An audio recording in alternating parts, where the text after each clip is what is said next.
Good morning বন্ধুরা, কেমন আছো তোমরা সবাই? আমি খুব ভালো আছি। আজকে সকাল সকাল উঠে পড়েছি, দীঘা যাব।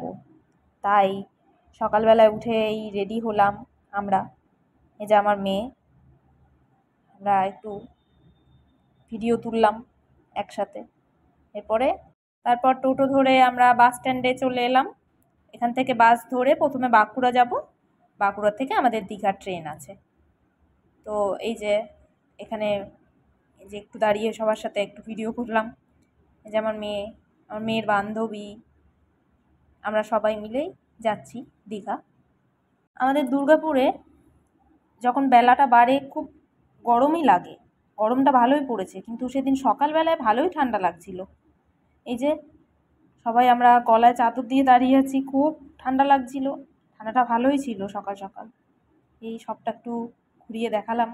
এবার বাঁকুড়ায় চলে এলাম, বাস ধরলাম, সেই ভিডিওটা আর করা হয়নি।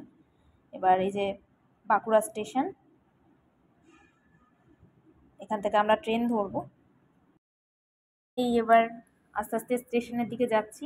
এই যে এখানে ট্রেন আসবে, তাই ভাবলাম স্টেশনটা একবার ঘুরে একটু ভিডিও করে নিই। এই এবার ট্রেন ধরে আমরা দীঘায় যাব। এই যে এই ট্রেনটায় করে আমরা দীঘা স্টেশনে এই পৌঁছালাম। এই যে দীঘা স্টেশন, স্টেশনটা পুরোপুরি কমপ্লিট হয়নি, এখনও তৈরি হচ্ছে। এই হেঁটে হেঁটে যাচ্ছি স্টেশনটার ভেতরের দিকে।